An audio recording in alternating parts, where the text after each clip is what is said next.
Vapi town police સ્ટેશનના 2006ના વર્ષમાં એક મર્ડરના બનાવમાં છેલ્લા 20 વર્ષથી નાસ્તા ફરતા આરોપીને પકડી પાડવામાં ખૂબ મોટી સફળતા વલસાડ જિલ્લા ક્રાઇમ બ્રાન્ચને મળી છે.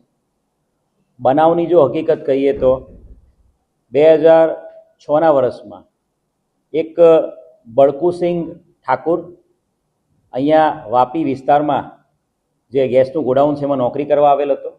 એની સાથે એના બે મિત્રો, એક સંગ્રામસિંહ ઠાકુર અને દીપકસિંહ ઠાકુર, એ પણ વાપી વિસ્તારમાં એની સાથે રહેતા હતા. આ બધા લોકો બાંદા જિલ્લો ઉત્તર પ્રદેશના વતની હતા, એટલે એકબીજાના સંપર્કમાં હતા અને એકબીજાના મિત્રો હતા. આ દીપક ઠાકુર જે મિત્ર હતો, જે આ 3 જણમાંથી એક, એ દીપકની પત્ની વૈશાલીને એક વ્યક્તિ સંજયસિંહ નામનો વ્યક્તિ એની છેડતી કરે છે. એ એની પત્નીને જણાવતા આ દીપક સિંઘે એના મિત્રો સંગ્રામસિંહ અને બળકુસિંહ સાથે મળીને આ સંજયની હત્યા કરવાનો પ્લાન બનાવ્યો હતો.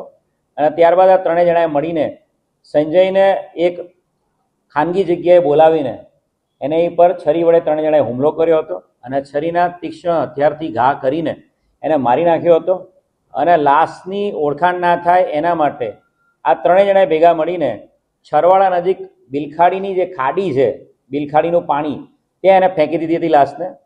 જે તે સમયે વાપી ટાઉન પોલીસના વિસ્તારમાં આ લાશ મળ્યા બાદ બોડી આઈડેન્ટિફાઈ કરવામાં આવી હતી. મર્ડરનો ગુનો દાખલ કરવામાં આવ્યો હતો અને આ મર્ડરના ગુનામાં જે તે સમયે સંગ્રામસિંહ અને દીપકસિંહ બંને આરોપી પકડાઈ ગયેલા હતા.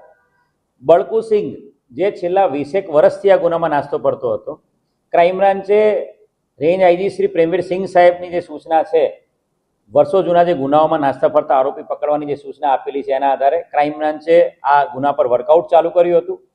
ગુનાના કેસના તમામ કાગળો, કેસ પેપર્સ, કેસ ડાયરી, પકડાયેલા આરોપીની એડ્રેસ અને એના આધારે ઉત્તર પ્રદેશના બાંદા જિલ્લામાં તપાસ ચાલુ કરી હતી.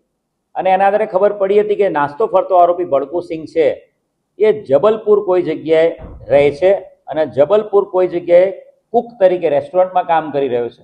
અને આ ચોક્કસ હકીકત આધારે ક્રાઇમ બ્રાન્ચની એક ટીમ જબલપુર મોકલવામાં આવી હતી. 3 થી 4 દિવસ સુધી રેકી કરવામાં આવી હતી, વોચ રાખવામાં આવી હતી અને જબલપુરની આશીર્વાદ રેસ્ટોરન્ટની અંદરથી આ બળકુસિંહ ઠાકુર આરોપીને પકડી પાડવામાં મોટી સફળતા મળી છે. મર્ડરના ગુનામાં છેલ્લા 20 વર્ષથી નાસ્તો ફરતો બળકુસિંહ હવે પોલીસની ગિરફ્તમાં આવી ગયો છે. અત્યારે એ આરોપી છે એને જ્યુડિશિયલ કસ્ટડીમાં મોકલી દેવામાં આવ્યો છે. બળકુસિંહનું આના પછી પણ 2006માં મર્ડર કરીને નાસી ગયો. ત્યારબાદ એણે 2013માં પણ એણે જબલપુરમાં પણ એક મર્ડરને અંજામ આપ્યો હતો અને એ ગુનામાં પણ એને સજા પડેલી છે. અને એ ગુનામાં પણ એ 3 વર્ષ સુધી જબલપુર સેન્ટ્રલ જેલમાં રહેલો હતો. એટલે બે મર્ડર કરનારો આરોપી પોલીસની પકડમાં આવી ગયો છે અને હાલ એ જ્યુડિશિયલ કસ્ટડીમાં છે.